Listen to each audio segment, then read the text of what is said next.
Okay, good afternoon, YouTube. Welcome back to Fat Cat Collections. Doing an up-close and personal video today on another Invicta watch. So coming back to a lot of these Invictas I've had in my collection for quite some time and giving them kind of a review that is just going to be close-up talking about the watch, not necessarily having me in it. I'm going to put up a nice variety of videos. Some people like me in the videos. Other people prefer just the watch and talking about the specs of the watch and kind of my opinions.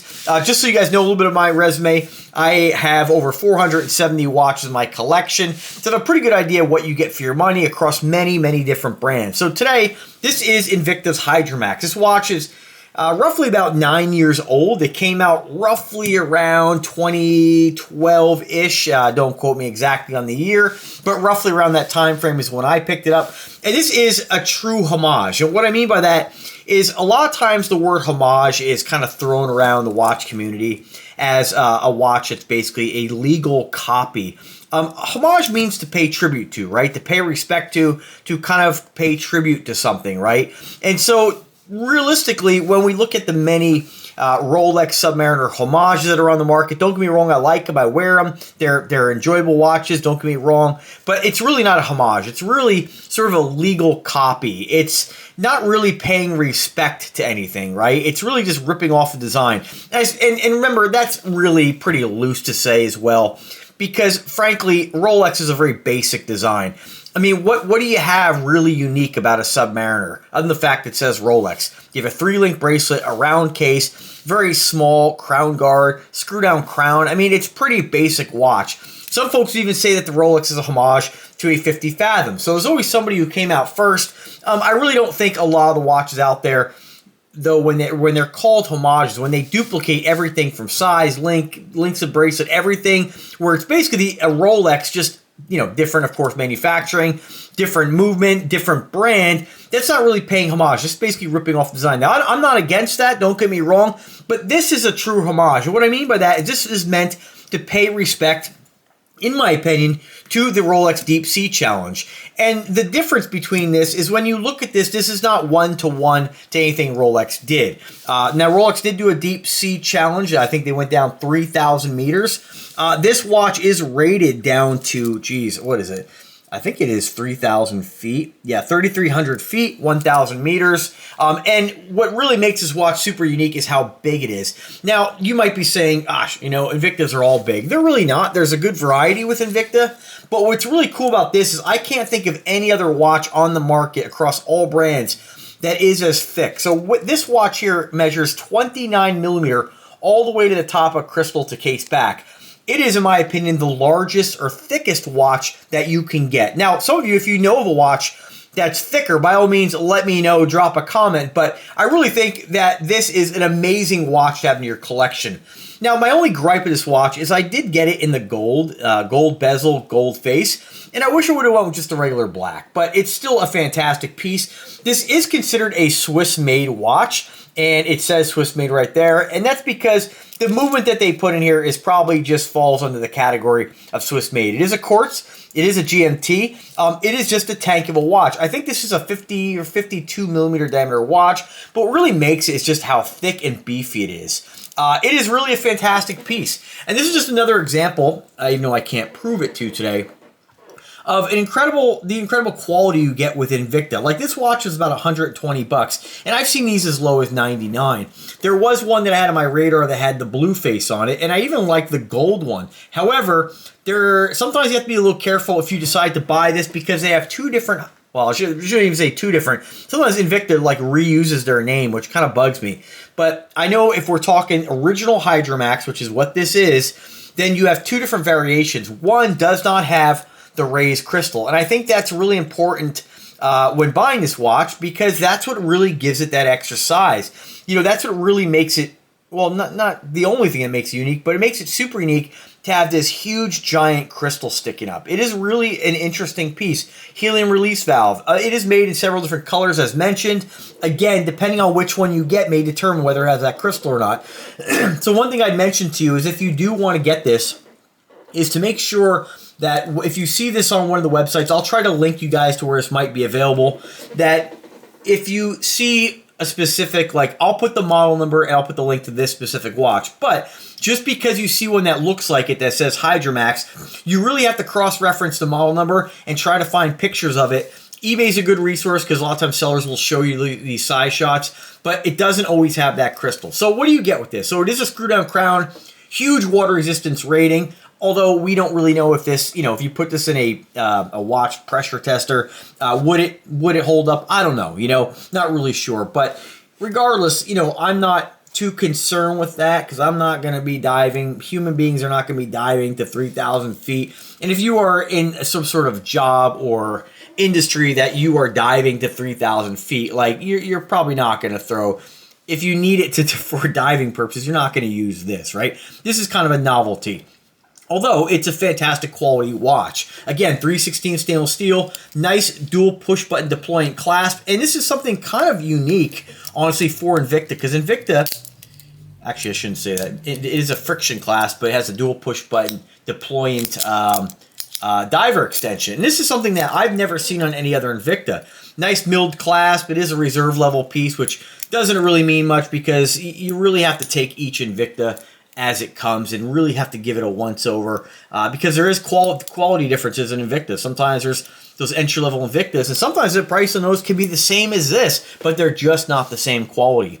Again, 3/16 stainless steel, mirror polished center links, end links are brushed, helium release valve, screw-on case back with this Hydromax logo, which is really interesting. I've heard this is referred to like a symbol of death or something. I don't know. That's probably just, online nonsense. But beautiful rotating bezel on this. I mean, I love the bezel on a lot of these Invicta watches. I feel like when I turn the bezel on, even this Duxelle, let me just show you guys, like, it's still nice, but it doesn't, it's a little harder to turn. And remember, that doesn't dictate quality. Like, here's another Duxelle that's a little bit easier to turn. What else do I have just laying here? Is that the only thing? That's the only thing I got with rotating bezel right here. But the bezels on a lot of these Invicta, especially on, like your Sea Hunters, your Hydromax, it just snaps into place beautifully. And it really feels like it has a nice ratcheting mechanism. I think the bezel on these is fantastic. But again, I don't really nitpick watches too much. It doesn't have any back play. It rotates smoothly and nicely. It's not hard to turn. You can grip it with ease. Of course, it helps that it's so large. Again, that diver extension is really cool. Do I use that because I dive? No, but sometimes your body, depending on how hydrated you are, might swell a little different times of day. It's really nice to be able to adjust that, and it works really well. It's the kind of feature that I don't know why Invicta doesn't put on more of their watches. Like, this should be a standard clasp on all your, let's just say, reserve level timepieces. Your Bolts, your Sea Hunters. But again, it's only on this, and it's the same clasp. It just, the other ones don't have that diver extension. So, I absolutely love that with this watch. Again, nice milled clasp, safety latch, 3/16 stainless steel, huge diameter. It is just a beast of a watch. It is a GMT, and you can see it's not working. And for you, I'm sure we'll get some knuckleheads that are like, oh, it's broken. It's not broken. It just needs a new battery. I think they might have made these in automatic as well. My only gripe with this watch is that it's not automatic. I'd much rather have a NH34 or a 35. If you want the 34, I believe is a GMT function. They easily could have done that. And like I said, they may have done that on other models. I just can't, the whole quartz thing, although it's super accurate, it is considered Swiss made.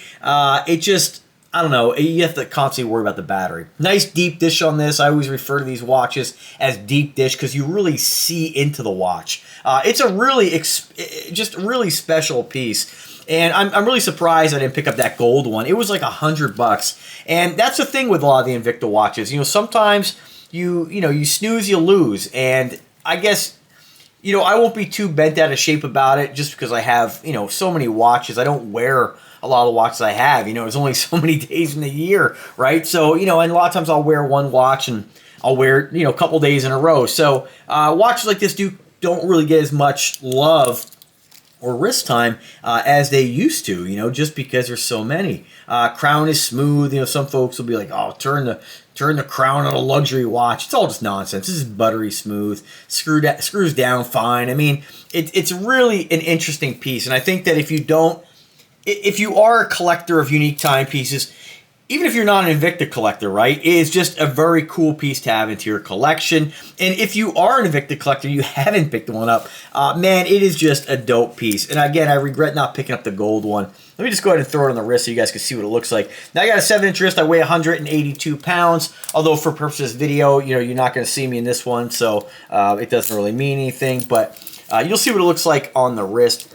Of course, this one is sized. And what's really crazy about this is that, I don't know, this one just definitely, I must be really hydrated today.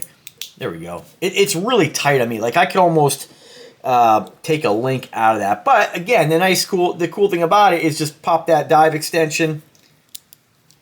Perfect. I mean, it's on the fly adjustment, and I think it's so stupid that Invicta doesn't put this on all their watches, especially because, or at least the big ones, because this is such a big timepiece.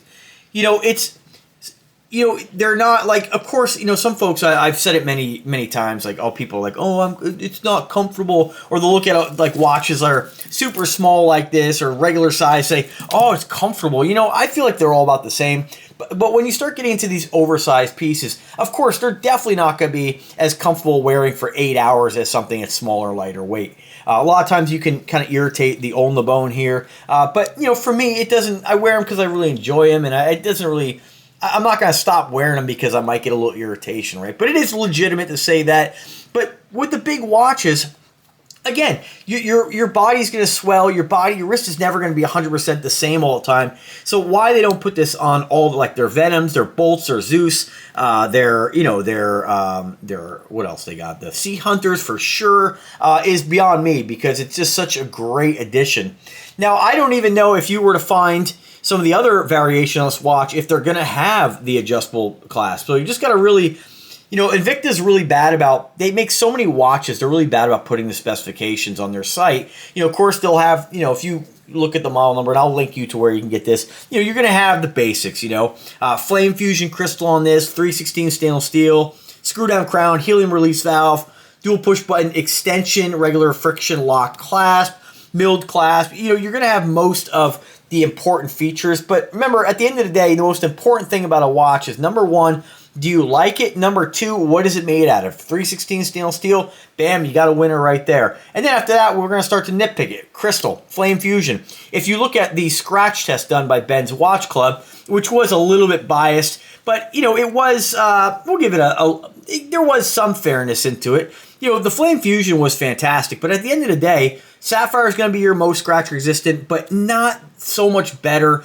that you really have to worry about it. Like, you can look at this. I mean, I wore this watch for a long time, and I banged it on walls. I've you know, it's been worn, right? And you can see, hopefully you can see, there's some scratches on the clasp, around the mirror polish links on the bracelet. That's going to happen. But overall, I mean, that crystal, there's not one scratch in it. So it's really pretty absurd to think you're going to scratch these. Yeah, can it happen? Absolutely, but it's unlikely. So, you know, rest assured, don't worry too much about some of those other specifications. Number one, do you like it? Number two, what is it made of? 3/16 stainless steel. And then again, with Invicta watches, you do have to take each one as they come, because there are Invictas that don't have the level of quality that you expect, or most people expect out of a watch. Like, when just to kind of put it in perspective here, like Aviate brand, right? These are nice watches. They're not bad. They're still 3/16 stainless steel. But I would say that when you compare a watch like this Invicta Reserve to something like this, I'd say the Invicta's better quality. However, when you move over to something like this Shield, this Nubeo, this Cadola, they're all on par with one another. Just they're different. They're, you know, obviously one's bigger and heavier. You're going to have little nuances with, you know, whether one has an automatic movement or quartz. So just remember the basics on that. What's it made out of?